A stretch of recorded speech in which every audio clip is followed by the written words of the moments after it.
Alright, Mr. Dodge 99 real quick. This will be a quick revise video for a couple mistakes I made on the one I posted a little while back about safety systems on single action guns. And again, I'm not going to get into, we're going to make this short. I'm not going to get into a big rant or anything. But my point was, people for many years have throwed off on these. Not just this gun. This is a Remington copy.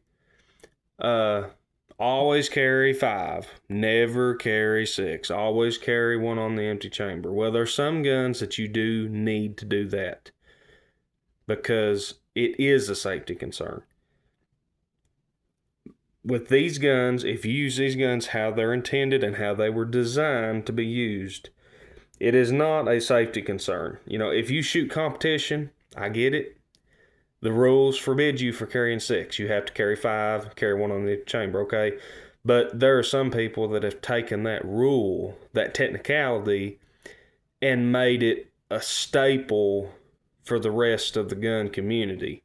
And that just ain't correct. Just because they do it in competition don't mean it's gospel. The same as, well, the military uses it, it must be the best. That's not true. But how these guns work, if I can get you a good angle, maybe. There. This is a percussion gun, so it's got nipples. Between every chamber is a slot cut out. And that slot is for the hammer. And on these Remingtons, the hammers are very narrow towards the end. And how that works is you twist and you slip that hammer into that notch. It locks the cylinder up. Well, that gun is safe. But one of the reasons why I like this design, I like this system, is because it eliminates an extra step for failure. There's no buttons, there's no switches. It's unsafe. But when it comes time to shoot, all you do is cock the hammer, pull the trigger. Same as any other day of the week. And I love that because it's simple, it works, and it's fast. Because, again, you're not having to remember next step. Now, you know, if you have something like a 1911, you know, 1911s, the way they're designed, you know, they kind of need those safeties because it's a single action automatic. And they have a very, same as these guns, single action, they got a very light trigger. And the way, they kind of need those safeties. They've got 2 safeties. They got a thumb safety and they got a grip safety.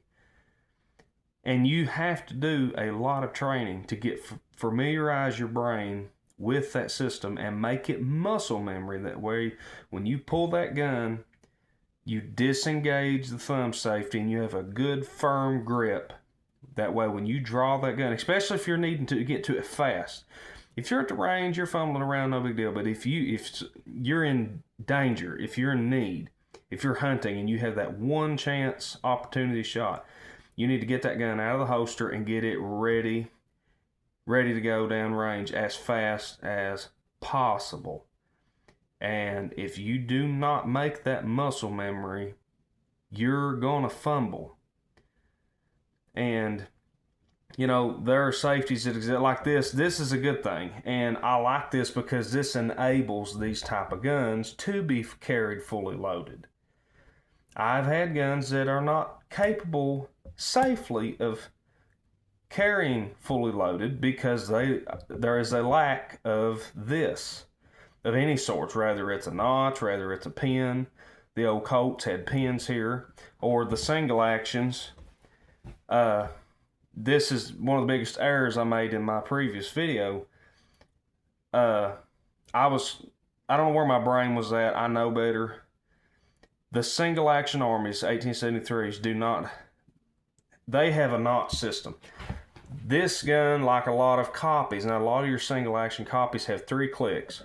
1, 2, 3. Your original single action Colts had 4, and that first notch is your safety notch. And You know, a lot of people don't trust that. Some people, okay, I ain't even going to get into all that, but that was their safety. That was what they designed to make the gun as safe as possible to carry fully loaded.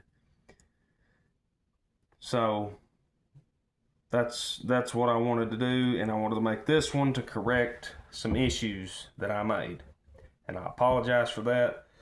My intent is to not push false information. You know, the same as me. When I look up something, if I'm trying to find something that I don't know, you know, I have hopes for somebody that's giving me this information is trying to give me accurate information. You know, that's what I look for. So if I'm going to do this, I want to do it for everybody else too. So that's why we're doing this. Fix a couple mistakes. But again, that's the way these work. I like this system. I have had accidents over the years to where I have dropped my pistol out of my holster, and carrying this configuration, I have never had a accidental discharge the entire time I have carried these single action revolvers, whether it's percussion, whether it's cartridge guns.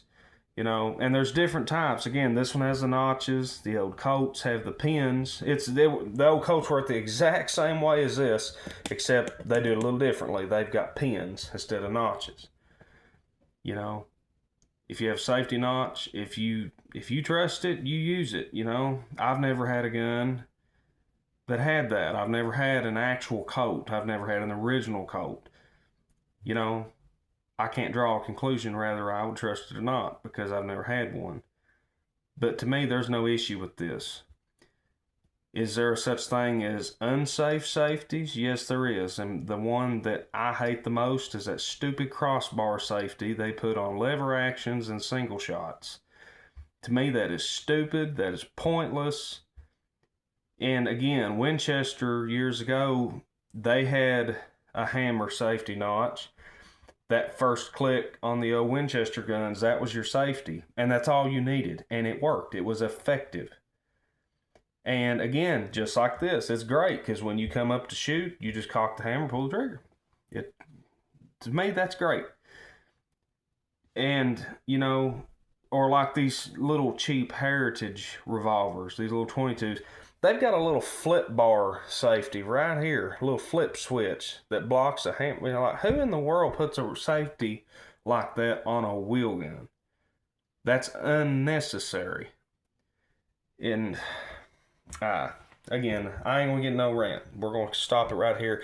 But again, at the end of the day, whether your gun has a safety or not, always remember the biggest and the best safety that you have is you.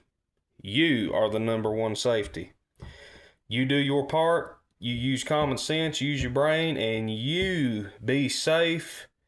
Don't be having a panic attack about the gun, because at the end of the day, you are the ultimate safety. You all have a good one.